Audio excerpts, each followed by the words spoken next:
This guy was talking about being homeschooled, and he said it made him more creative. It gave him time management skills, all the things that homeschooling does. It and the article about the twice exceptional learners. That's the cutting edge of education when Right. you can give a child with, and all of our children have varying needs, but when you can give that child a specific tailor-made education, I just think it's fabulous.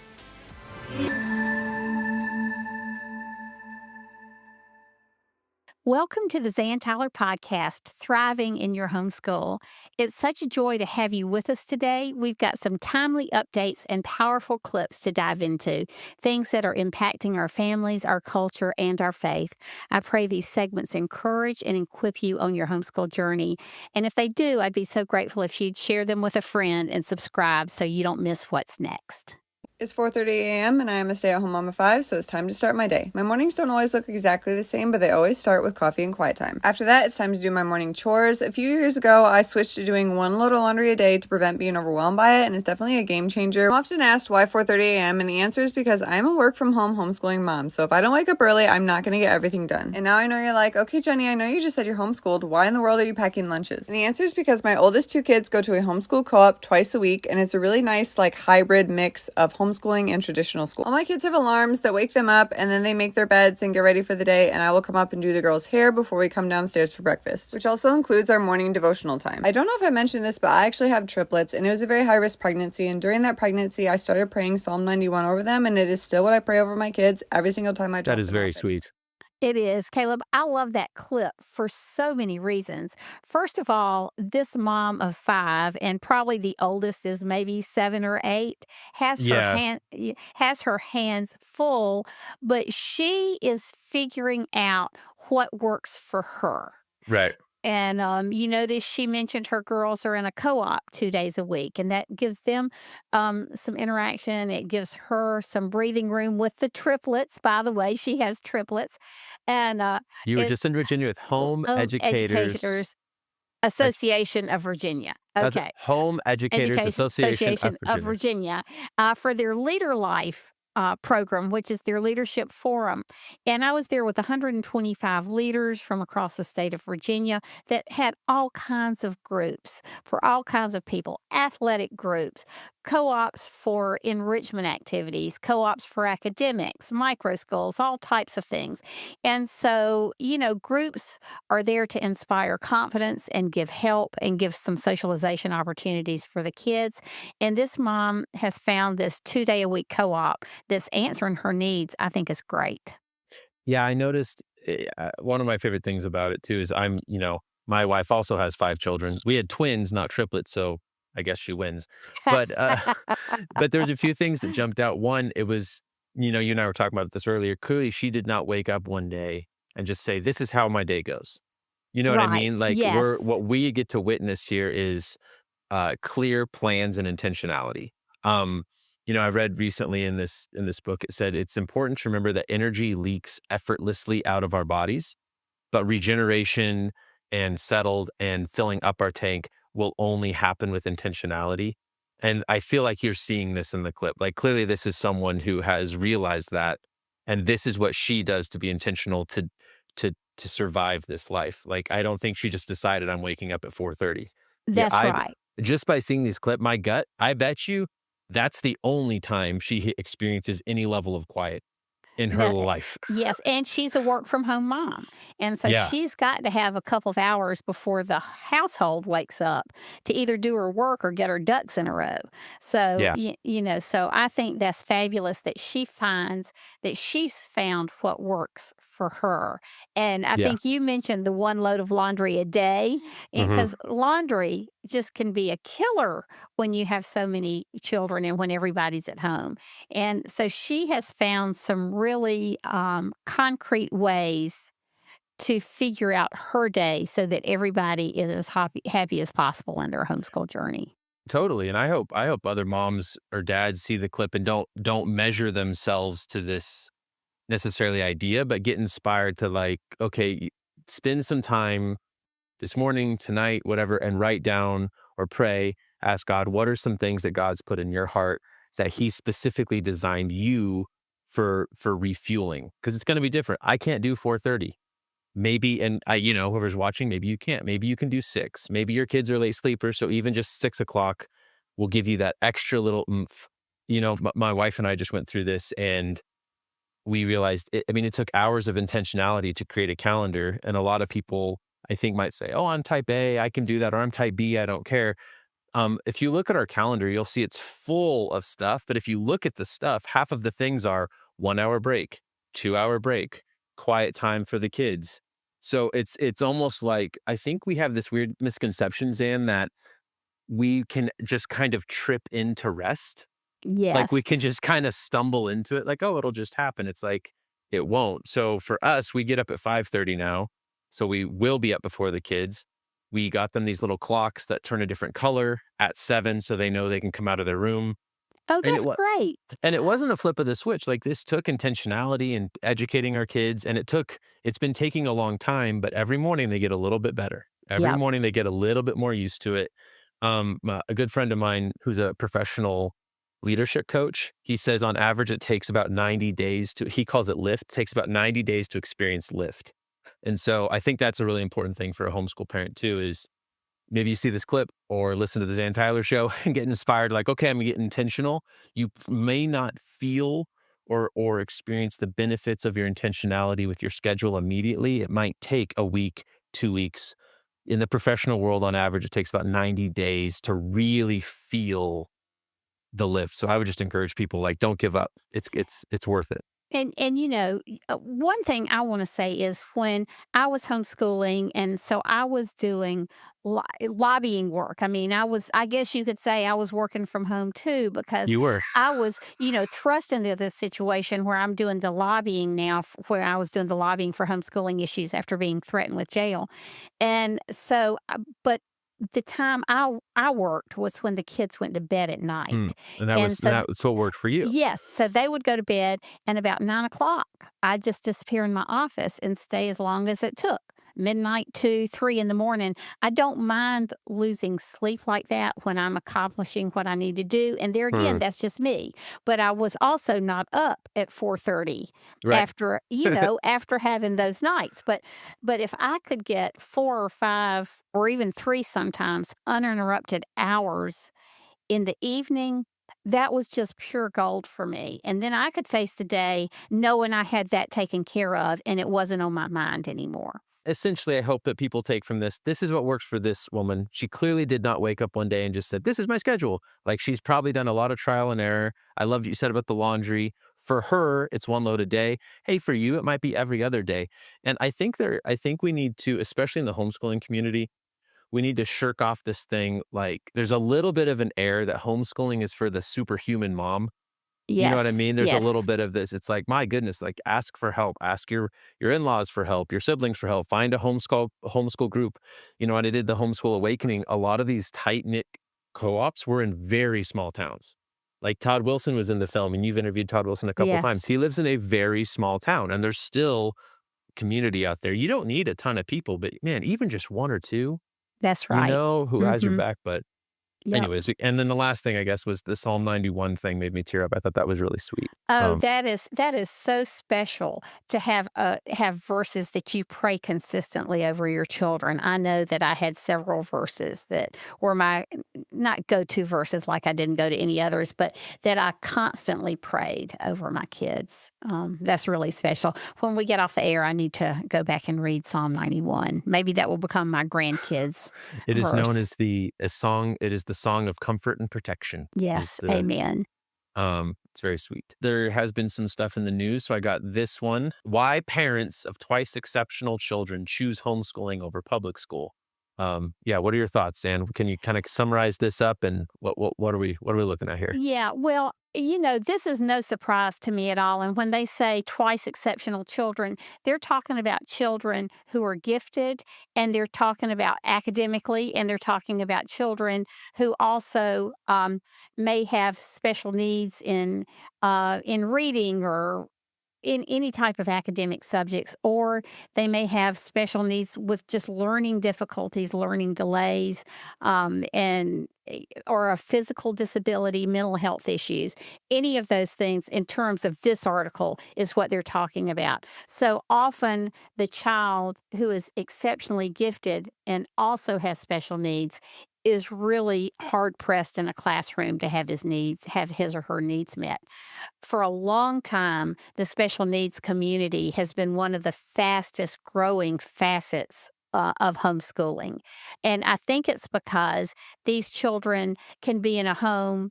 The article brings out they've been with parents who totally understand their needs Yeah. and have been with them for years. And so these parents know what to do to enable their children instead of their needs being masked. So I'm just telling you some of the things that are Right. said, Yeah. So cool. That's in awesome. particular in this article, and they said, and really, the four reasons they gave for homeschooling are really the reasons everybody that many people homeschool: school environment, academic instruction. Number one, they said the masking problem. Yes. What is that? And that is where your child's needs just get covered up in a classroom because they're masked. There's so much going on. So while the if a child is academically gifted in one area, then their special needs in another area or physical handicap may be ignored Oh, because they feel like, well, they're doing fine academically, or it or can be or the rev- or yeah, or it and can be the flipped. reverse can Interesting. be true. And so I think it's true of of all children in a classroom, gifted, just your average kids, or those kids who are struggling learners or have Huh. physical needs. All of these things are true for them. But when you put those two things together, I can see where that would be a really compelling reason to stay home, because the parent knows how to encourage the areas of giftedness and help them with their areas where they struggle. Right. Or it says right here, what you just said, the individualized instruction. It said parents become exhausted by their efforts to advocate for their child's unique needs in the school system. I can speak a little to that because Mhm. the film I did, The Homeschool Awakening, we highlighted that wonderful family in Texas. Their daughter had special needs. And so they did something with, if anyone's watching or listening to this, they know the three letters I'm about to say, because it always comes up in the school system, and it is called an IEP. Everyone knows what these are who have ever dealt with them, and everyone knows generally they how do I say this? They are less than uh pleased with the results attempting an IEP long term Yeah, and because and that stands for individualized individualized. educational plan. Yeah, Thank you. just for those of you who Individualized. don't know. Yeah. Which, so let's talk about that for 1 second, because that's what they're saying here, right? So if an individualized, okay, that means single, the individual educational plan. Okay, so here's a plan for this individual. Great. So this family in Texas was like all this testing. Okay, they felt good, and then their daughter was now put in a classroom with 25 other kids, all of which had an IEP. So it doesn't take a genius to figure out the math here. It's like, wait a minute, there's there's 25 Yes. IEPs here. There's one teacher, and there's only so many hours in a day. That this clearly will not work. So I thought it was interesting they brought that up, that Yes. That's right. repeatedly they know it won't work. And then sometimes there's some children that just when they're overstimulated, it can't To forget handle it. it. And so home becomes a very good solution for them. And then there's just some children who are it's so hard for them to be in a crowd, in a group, that home is also a good solution. We have seen the number of children with special needs really, and giftedness really, really grow ever since we started homeschooling. When we started our homeschooling organization in South Carolina in 1990, one of the first things we did was have, different departments: elementary, middle school, high school, and special needs. So those were the three Uh, areas we felt like we needed to help parents, just support their children well. totally. The author of the article says those who choose to homeschool may do so because they feel they have more of an ability and interest in catering to their child's unique needs than a classroom Yes. teacher who is tasked with teaching many students simultaneously. I don't want to be crass, but duh. I Yeah. mean, if Right, if right, you're the right. parent, like, you've raised your child, like, I just this article, what was kind of awesome and empowering about this article too was that's something I hear a lot in the homeschooling world. Well, like, "Oh, my child has special needs." It could be in the autism spectrum or maybe Down syndrome or something like this. It's like, there's no one better equipped than you. Uh, Um, I mean, you're the parent that God chose for this that's child. right. Now, with that said, getting extra help, of course. You know what I mean? Like, if you can Yes, afford a tutor a couple times a week, couple the people I know who have special needs kids, they do go to like a special thing once a week or twice a week, and it's such a breath of fresh air. But generally, they have not found high success in a full 8 hours a day, 5 day a week. 5 day a week thing. Classroom. That's right. The I love what they say. Parents may feel better equipped than teachers to address both their child's challenging behaviors and their gifted abilities, given the knowledge they have about their child's history, interests, strengths, and areas needing improvement. you think? So So, Mike Ferris, who was the founder of Homeschool Legal Defense Association in the early days, told me the greatest story. There was this family, and they had a daughter with special needs, and the school board did not want to approve them to homeschool because they felt like the child needed the special instruction in the district. But they won the right, and she made so many gains that the next year they said, "We don't think you should homeschool because your child is gifted." Really? Yes, Interesting. yes, and so it shows what a parent can do with a child one-on-one or one-on-3 or however many children you have, but it will definitely be a smaller situation than you would have in a classroom. Oh my gosh, yeah. So, I mean, what's the takeaway here, Zan? You are equipped, moms and dads. It might be hard, might be challenging, but what did you say, Zan, that God told you one night? Like, Zan, I promise a child's teacher is not up at 2 a.m. Oh, wondering what can you tell that story real brief? Because I really yes. feel like it applies to this. Yes, I was up one night, well, many nights over my homeschooling journey, just crying and praying over my children. And one night I thought, what's wrong with me? Have I ruined my kids? And then I realized, Caleb, that I was up praying and crying over my children because I loved them so much and was praying for their well being and their success in life and all those things that they would love Christ. And then I thought, I'm fairly certain that there was never a teacher who was up at 2 o'clock in the morning crying and praying over me. I predict parents are going to homeschool their kids more in the next 10 years than ever before. One reason is that we want the Oh, flexibility as a family to go travel and be in different places. I don't really want the school yep. system telling me when I can and can't take my kids somewhere. Second reason is Right. just what the schools are teaching these days. Obviously, the left-wing media and agenda has taken over a lot of the school system. And ideologically, I don't agree with a bunch of it. They're going to learn a lot more by being with me at work and with my family than they are in the school system. Another reason is I think homeschooling, self-learning, and online education is going to explode in the next 10 years. I don't think it's going to be weird anymore if someone is homeschooled. I think it's going to be a pretty normal choice that people make. Much like it was weird if you didn't go to college, it's now becoming very normal that people don't want to go to college and go into debt, and instead, they would rather learn online from someone like me or anyone else who's actually doing something. So let me know your thoughts on homeschooling. Is it good long term? Will the kids get enough social skills? Let me know. I gotta say, I love this the shameless self plug in there. Learn things like me with the picture of him with his Lamborghinis. It's pretty quickly you're like, oh, that's what this video is about. This has nothing to do with homeschooling. You just want to sell your course. Well, he does make some excellent points in there, regardless of motivation. The Oh, totally. the Go ahead. Yeah, go. the thing that he started out with that just really made my day was we can travel together, and I don't need somebody giving me permission to do that.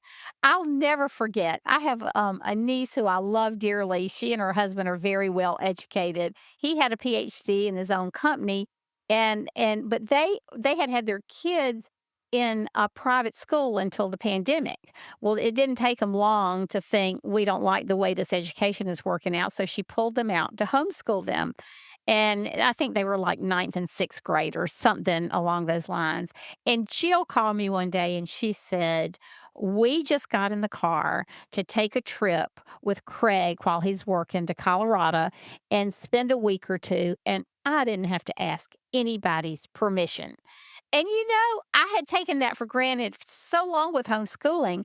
I didn't realize what a big deal that is, but that is a big deal when you once again have control over your family's schedule, their travel, their academics, all of that. I mean, that's an issue of parental rights. Oh, totally. And it's interesting. You write issue of parental rights. That was the one he said, like, I don't want to really have to ask the school.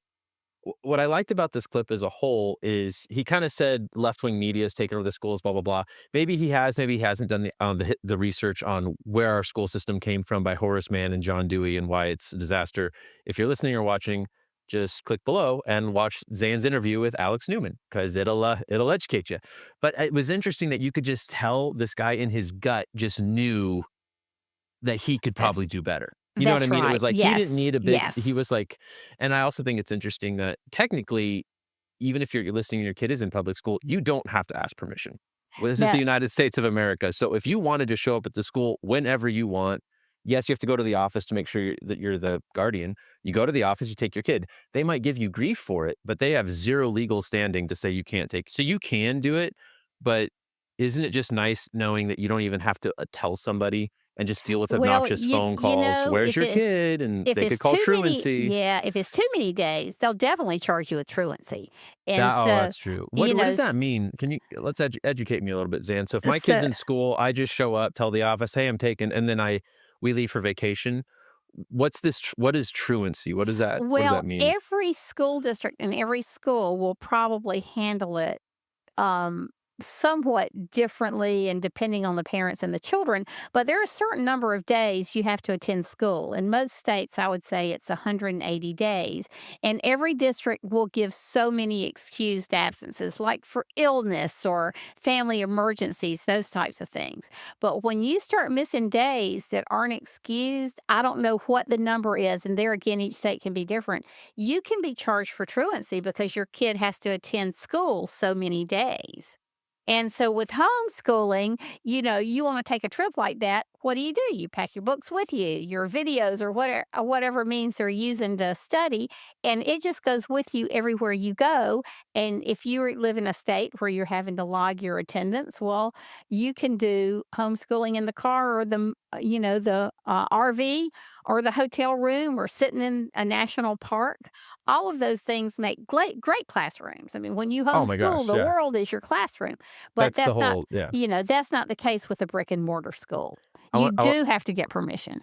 I wanna read some comments because 'cause you're right, I'm glad you educated me on that. I just checked the law, for Find Law for New York. For a first-time truancy offense in the state of New York, first time, you can be fined $10, or if they want, they can put you in jail for 10 days. Mm. They jail. And then if you do it again, the state has the right to put the parent in jail for up to 30 days, which for I mean, we could do a whole episode on that, that's ridiculous.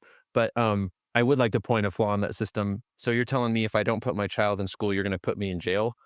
Well, then then how is the kid going to get to school now that you put me in jail? Like that. Well, God. if there's not a family member, they could go to foster care. Oh my gosh, that's crazy.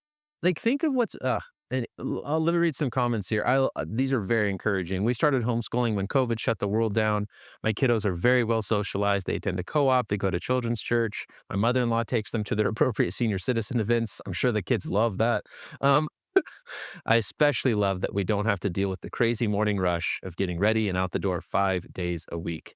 And then all the comments are so encouraging, like responding. The crazy mornings is what sold me. I decided I was not going to do what I didn't want to do what I wanted when I was going to have to sit in traffic just to get to my kids to school on time.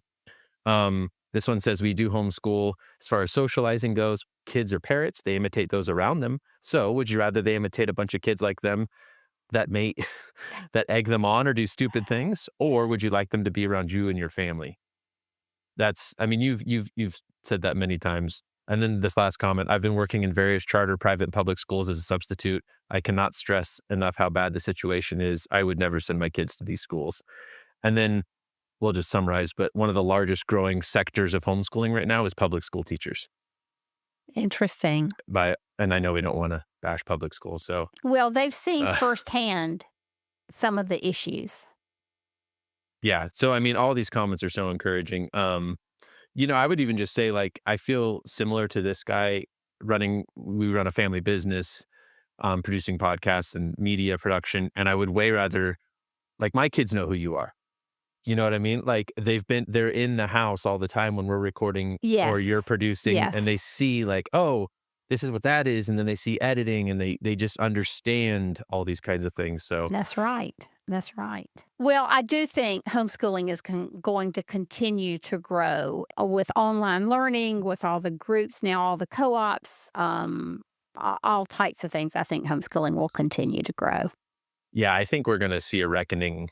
All these state organizations that we love and support, HEAV, like you mentioned in Virginia, Czech in Colorado, CHEA in California. I don't know all the acronyms, but they're in every state. I'm on a lot of their newsletters, and you're seeing more and more egregious bills that have not been presented for a long time. They're like, That's now right. it's starting to happen. They're starting to get really Yeah. aggressive. This podcast is brought to you by BJU Press Homeschool. Homeschooling is an exciting adventure we take with our children. One of the most challenging parts of this journey is choosing the curriculum you want to use. BJU Press Homeschool is a curriculum you can trust. All the books, resources, and videos have been designed with you and your child in mind. Their curriculum is educationally robust and rich, taking into account that children have different learning styles, strengths, and needs. Mom, you are in charge. BJU Press Homeschool is here to come alongside and support you. Do you need help with the teaching load, or is there a subject you just don't want to teach? Their amazing video courses are available for all grades and almost every subject. BJU Press Homeschool believes that homeschooling can produce a new generation of students who know God, love their neighbors, and stand firm in their faith. For more information, go to bjupresshomeschool.com. That's bjupresshomeschool.com. So, Zan, there is this really interesting article that I was glad that we kind of talked about. It says, so it's from the Times Union. Which is a Uh, paper sort of in the Albany area, from what I understand.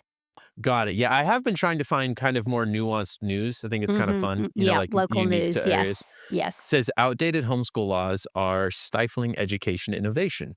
So that's the headline. Why don't you tell us a little bit about what's going on in New York and all of this? Okay, so let me just, they're talking in particular about micro schools or co-ops, anywhere kids get together in groups. But I want to give some foundation to this and say that New York is one of the four worst states in the country for homeschooling. If you want to find out more about that, you can go to the the Homeschool Legal Defense Association website, hslda.org, and it gives a rundown of which states are highly regulated. There are only four left that are: New York, Pennsylvania, Massachusetts, and Rhode Island. And so New York does not make it easy to homeschool. I called my friend, I was actually in New York in the spring of 2023, speaking at their Capital Day event and their Capital Day training the night before. And so it was great for me to have an opportunity to meet and visit with so many homeschoolers in the New York area. They're faithfully visiting their congressmen and their representatives. They just live in a really tough environment. So if you live in New York and you're thinking about homeschooling, before I get into the topic, I want to give you this web address. It's homeschoolnewyork.org, homeschoolnewyork.org. And the president of that organization, Jen, and Rob Snyder, you can email them personally at president@nysleah.org,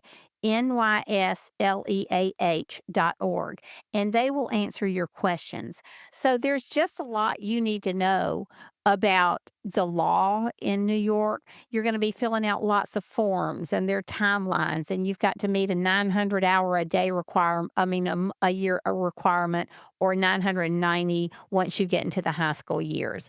And And can I add real quick Mhm. that I know we've had HSLDA on before. We talked about them. It's the Homeschool Legal Defense Association. People not necessarily argue, but they kind of debate depending where they live if HSLDA is something we're subscribing to. I can say with full confidence, if you live in the state of New York, I could not recommend more highly enough that you definitely should be a member of HSLDA. Yes, that's right. And if you go through a group like Homeschool New York, you can get a discount too. And so I think, I mean, if you visited an attorney lately, the hourly rate can be anywhere between $200 and $700 an hour, depending on whether you have a partner or not. And so I will tell you the $115 or $20 or whatever it is you pay to join Homeschool Legal Defense is absolutely worth that. So the homeschool law in New York is one of substantial equivalence. So you have to prove that what you're doing is substantially equivalent. And they do that. You have 7 documents for every children you have to figure out through the year. You have to have an IHIP, which is an educational plan where you list all your curriculum. And you have 4 report cards or progress reports. And at the end of the year, you have to do some type of assessment, whether it's standardized testing or meeting with somebody from the school district. So to me, the most egregious part of all of this is what happens when kids graduate from high school. They have to have si- they the New York colleges and universities are not allowed to recognize homeschool students and admit them into their colleges and universities unless they have this signed document from their school district or school superintendent. You can find out the exact details from homeschool New York.org. And there's an alternative in some, you can get 24 credit hours with dual enrollment, and that will keep you from having to take the GED, but you have to do that in high school. It can be expensive. So, there's just a lot to work through in New York. Jen told me that they are getting ready to pass a vote on a budget in New York now that's $250 billion for the state. Woo! So I'm sorry, that's a big budget. educate that again, like an education specific budget? No, this is just Oh, their state budget, but a okay. $250 billion. I mean, Woo! that's a huge state budget, and they have a very active teachers union there. And Caleb, I think you Yeah. told me, I can tell you right now, you wanna talk about a teachers union, so one of my favorite whoever wrote this was definitely a little cheeky, and I appreciate it. It said, so as you pointed out, this article is kinda specific to, like, the co-op, parents banding together, which I don't think a single episode of your show has gone by where you don't encourage parents to survive homeschooling. You need to do that. You need people with you. You need that community.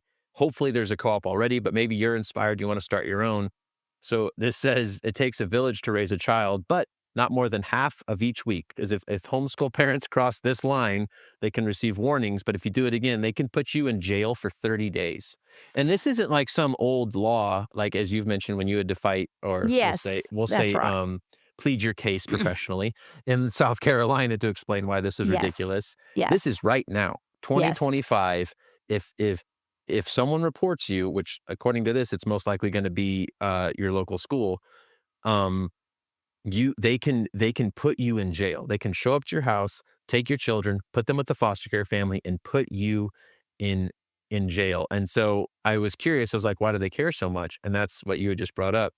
The the public school dollar amount in the state of New York, the budget the unions are dealing with there is $89 billion, which is insane. That comes down to $36,000 per kid or per child in the That's state of New York. that's got that per pupil expenditure has to be one of the highest in the nation. If it's not, something is wrong with our country.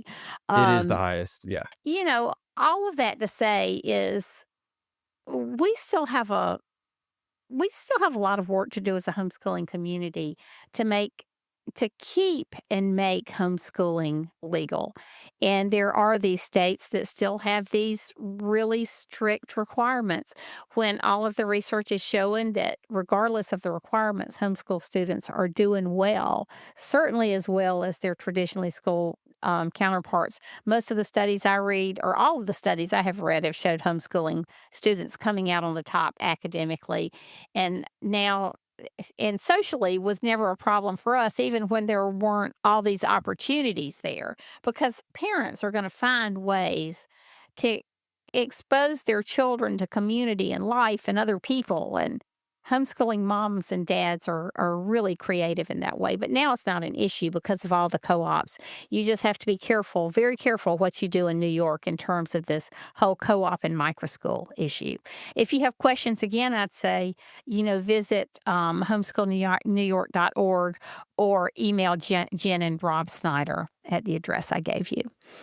Love it. And then to wrap it up, I guess as a parent, if you're watching, listening, it's you are the advocate. I mean, we can't That's just right. sit on our hands and be like, man, I wish things were better. So definitely, what was that website again? Homeschool New York. Oh yeah, Yeah, thank you. Homeschool New York. homeschoolnewyork.org. So reach And out to then, them yeah, and figure Zan, I mean, you've told the story. You couldn't homeschool in South Carolina, so a lot of people are homeschooling in South Carolina because of the work you did.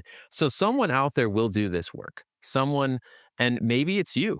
If you're watching, if you're listening, maybe you are the one to be involved and to help spark change in New York. well, just This. let me say this real quick. New York has a history. I was listening to part of it on their website. This was in like 2009. Uh-huh. Audio that was a history of people who have fought hard for homeschool freedom. And Alice Blackwelder, who was threatened with jail, I don't know if she ever went in those early days. So New York has been full of heroes and heroines and families who have really stood strong. HSLDA has worked there tirelessly. This is just, as I think, the rest of us as a nation just need to pray for New York and freedom and all of those things that come with freedom. Just when you have that many regulations, it can be miserable. Oh, absolutely. Yeah. So I think I'm just more just encouraging. Don't give up. Yes, Like it yes. can Yeah, I didn't the mean to cut you off. Sorry No, about no, no, that. I'm glad you said that because that means there are people doing it. So reach out to Homeschool New York and see how you can get involved and show up. According to this, it said Florida, Georgia, and Utah. This is more recent, which is a good example. This is recent. So Florida, Georgia, and Utah have passed micro school laws that treat innovators as allies instead of enemies. And the initial Yes. results are very promising. So, one career educator in Florida leased a vacant daycare center in the middle of a government housing project and opened a tiny kindergarten. Another one opened up a micro school in Atlanta for students from vulnerable and marginalized communities. And in Utah, a nonprofit organization set up a micro school on a farm for all the children who lived in a more rural area. This is just awesome. Like innovation, thinking creatively. I think homeschoolers sometimes maybe have the not the persona. Oh my gosh, what's the word, Zan, when you assume something that's not true? Um, Reputation? Is that it? yes, yeah. Like that. We'll say reputation. Sometimes homeschoolers have the reputation of like not being with it, right? It's almost like the Christian community sometimes gets this stigma of like, oh, they're behind, right? Christian music, Christian film, Christian books, Christian entertainment, it's all 10 to 20 years behind. Christian homeschooling is behind. But really, when you start uncovering, you start peeling back those layers, these moms, these dads, they're the innovators. They're the ones figuring out Absolutely. they're pushing the boundary. They're the ones who are saying, "Wait, let's not go to college on debt." Or do we need college for a specific child? How many homeschoolers have you had on the show where one was like, "Yeah, they loved academics and wanted to go into medical." So that's what we did. They tested high, they went to regular college and now they're doctors. Others didn't. So I think it's so cool that really the homeschooling community is probably one of the most innovative communities I've ever been a part of. Oh gosh, and one of the clips you and I watched earlier that we didn't put on the podcast was where this guy was talking about being homeschooled, and he said it made him more creative. It gave him time management skills, all the things that homeschooling does. And the article about the twice exceptional learners. That's the cutting edge of education when you can give a child with, and all of our children have varying needs, but when you can give that child a specific tailor-made education, I just think is fabulous. One of the biggest misconceptions about homeschool is people think that you're replicating public school at home. Yeah. No, you're not. Look, I would have left public school just for the socialization aspects and the things that were going into the curriculum and the teaching methods. But now I look at it, it was like, well, no, it afforded me all these opportunities to be able to adapt an educational model to actually meet the needs of my child, not perform some sort of dance for the mass production of education. Love it. Come on. Yeah, that's awesome. There's a book by John Taylor Gatto called Weapons of Mass Instruction, and which kind of plays off what he's saying there. But we do homeschool because we want something different. I'll never forget the first time I read my first homeschooling book, Kicking and Screaming, in 1984, Homegrown Kids by Dr. Raymond Moore. And he was talking about education that happens within the four walls of a home. It's warm and responsive between parents and children. There's time to explore, there's time to pursue interest and work, there's time to serve others. I just thought, wow, this is just too good to be true. This could not really work. And it took me a while to come to grips with the fact that yes, it could work even in 1984. But I love what he's saying there because our tendency, I just want to put some people's minds at ease. Most of us went to public schools. And so when we bring our kids home, that's the only educational model we know. And I tell the story about my really dear friend, Dorothy Carmen. I interviewed her for an article that I was writing years ago. And she said when they first started homeschooling, now she is such an innovative homeschooler, but when she started, she said she would fix bagged lunches for her two kids. They would pick them up, walk out the back door, walk around to the front door, ring the doorbell, and Dorothy would open the door and they would say, "Good morning, Mrs. Carmen." Oh my gosh. You know, How that's right. I mean, that that's what we know. And it's totally fair. You're right. And I and feel like we have to have so much more grace because I yes, forget and that. then Dorothy, I mean, she has done great things with her grandkids and mentored so many homeschooling moms and run an organization in Oregon and was so creative in everything she did, but that's how she started because that's what she knew. And so the quicker you can relax and shed that, and really lean into the flexibility and the opportunities that homeschooling offers to tailor make that curriculum for your child, then you're going to enjoy it that much more, and your kids are going to enjoy it that much more. Totally. I think you're gonna enjoy it so much more and your parents will enjoy it so much more. We have the luxury, and I'm saying it's a luxury because I started down this journey when my oldest was only 3 or 4. So I recognize that that is a luxury and something that the Lord provided for us because when you enter the earliest stage of education through the homeschooling lens, everything you just said is kind of an obvious notion. But I would say from my understanding, correct me if I'm wrong, a ginormous chunk of homeschoolers, if not the biggest chunk now, are they're removing from one system and starting something new. And that's the really hard disconnect. Because when I first started too, it was still like, wait a minute. And, I'm sure there's moms listening who are like, wait, okay, I should homeschool, but that's 7 hours. Like, I don't need to, how do I even do that? And like, he's kind of pointing out in this clip, well, no, I mean, depending on the age of your child, my oldest is 8. He reads 15 to 25 minutes a day, does piano for 20 minutes, and he does some more of the academic stuff for maybe an hour and a half, some history, some English. That's average for, I would say, the homeschool family for a 6 to 8-year-old. And I think that's just such a like a mind-blowing concept. Like, wait a minute, like an 8-year-old, like you're done in 2 hours or less?